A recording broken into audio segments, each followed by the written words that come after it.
Hello, everyone. My name is Meherrin-Powellton, and I am the co-host of today's episode of the RTR Podcast. Today, we are interviewing Velona Smith, a special education teacher at Meherrin-Powellton Elementary School. She graduated RTR in Cohort 13. Growing up, Ms. Smith never imagined she would become a teacher, despite the fact that her mother was a retired educator. Still, the seeds were planted early. In college, she often volunteered in her mother's classroom. Even in high school, she dressed up as a teacher for career days, not realizing the path she would later walk on. When she had her daughter, her priorities became clearer. She wanted a career that allowed her to be present, to have her daughter come back to her every day. What began as a temporary teaching position funded through a grant soon became something more. She chose to teach at the elementary school her daughter and nephew attended, blending her role as an educator with her deep commitment to family. Thank you so much. Now, with all of your history and all of the things that you've done, how does your cultural knowledge or background influence your teaching philosophy, thoughts in ways that are effective for Black students specifically?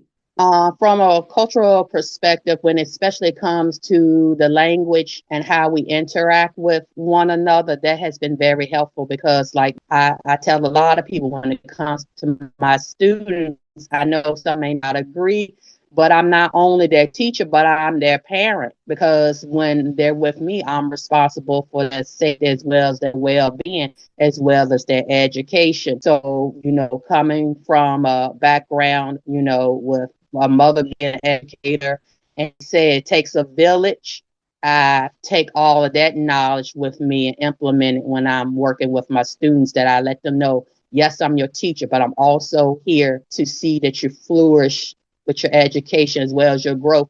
And the way that I communicate and talk to them also, because when you're working, especially when you're working with students that look like you have to go about a little bit differently, especially when it comes to technology and all that. You have to be mindful of that. So when you're teaching them, sometimes you have to pull back what you know and how you were as a kid and how you can reach them. Like one of the ways I'm able to like break the ice with my students is when it comes to your video games, music, something that we all can relate to.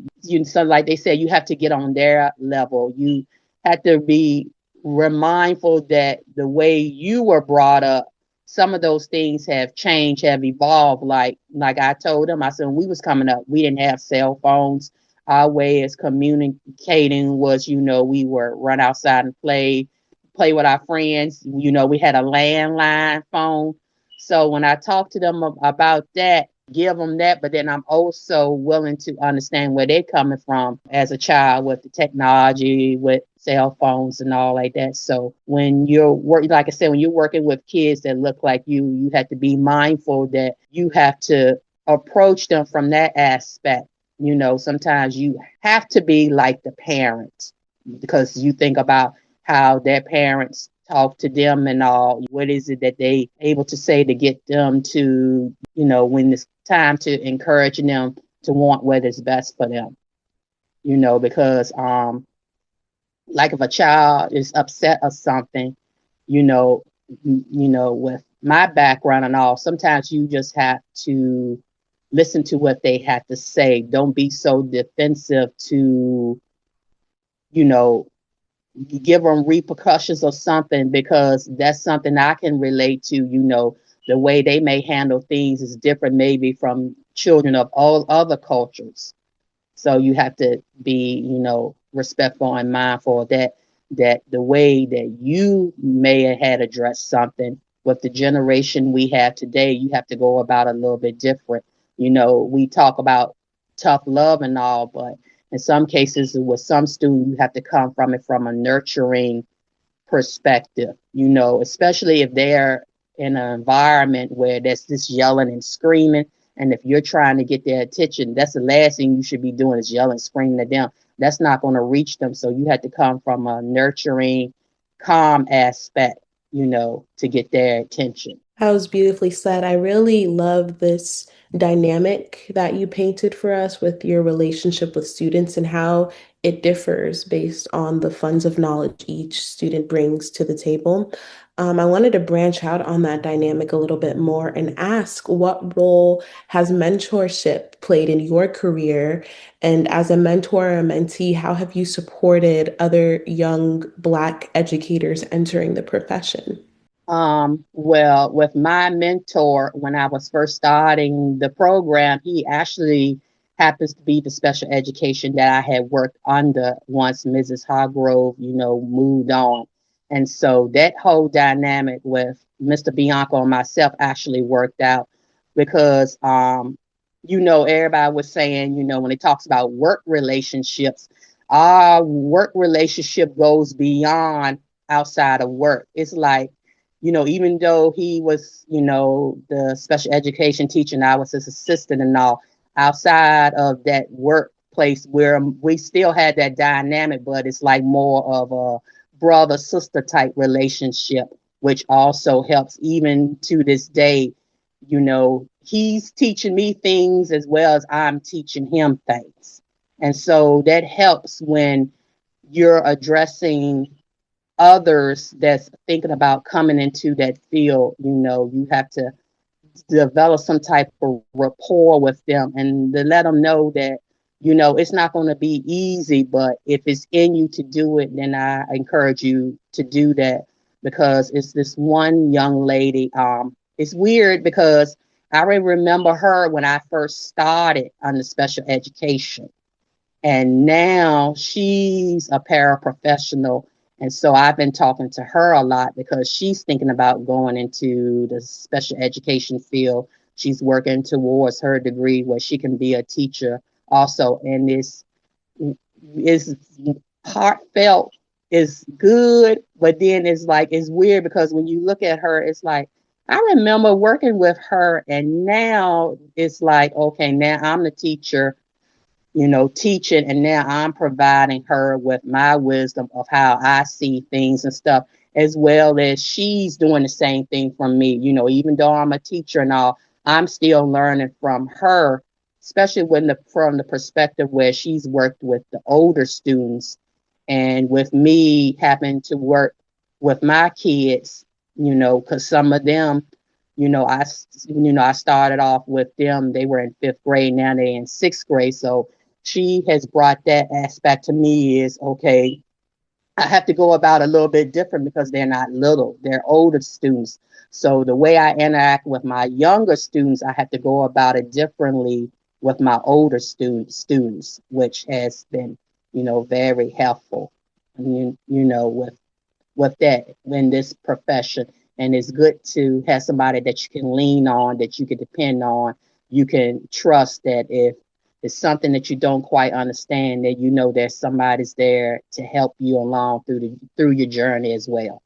That's so special, Miss Smith, that you have the same person, that's always already kind of mentoring you, and then they become your official mentor in RTR. That's we love that, and we need that in every journey. Last question. I feel like this has been such a hopeful interview in general, but just what gives you hope about the future of education? What gives you hope about the future of education? What really gives me hope is to see these students succeed in life, especially when outsiders tell them that they're not going to amount to nothing, they're not going to move forward in life. And, I'm here to be able to see it, to witness it. I can remember this one story when I, started off as a paraprofessional with this one student. They had her on a VAP.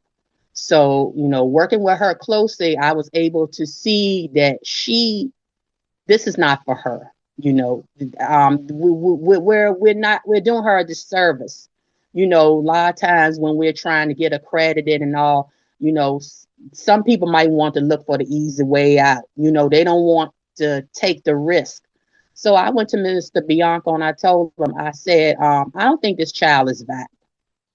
It's not right to her, doing that to her, especially if time goes on and she wants to go to college. That's one of the things about the VAP. If you don't eventually work towards pulling them off of it, then when they finish high school, they get that applied diploma, which in some cases that doesn't work if you're trying to go to college and all. So able to witness that this child is now actually graduated from high school with a diploma is just outstanding. Just imagine if I hadn't spoken up all those years ago and said we need to take this child off the VAP and let her actually start taking the SOLs. So that's what I see in the future when it comes to our students. When we know that they're capable of doing it, that we have to be the voice of reason to make sure that we do right by these children and not always look at it as a easy way out, especially when it's so hard with, making sure that you're getting accreditation and all.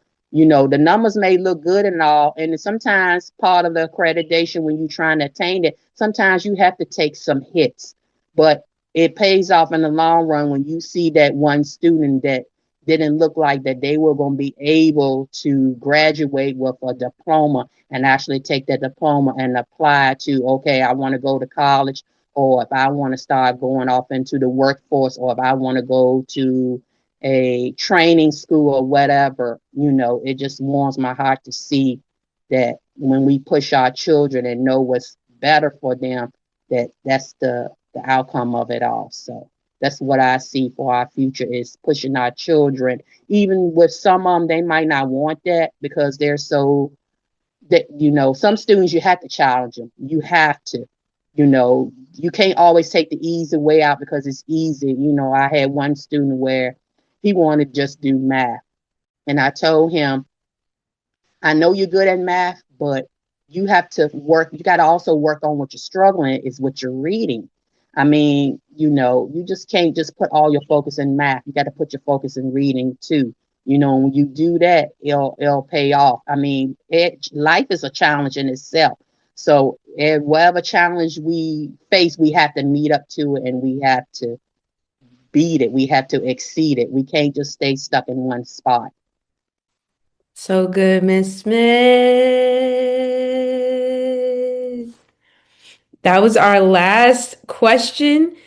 Is there anything else you're thinking of when we're referring to, again, just Black history and again, like we emailed, like this is all about Black history in RTR. So is there anything else you would want to add?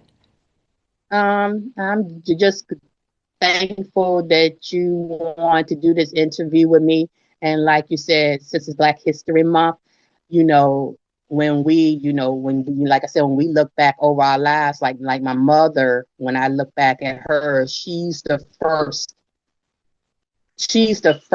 to be a HBCU graduate, from St. Paul's College. And now with me, I'm the second generation of that.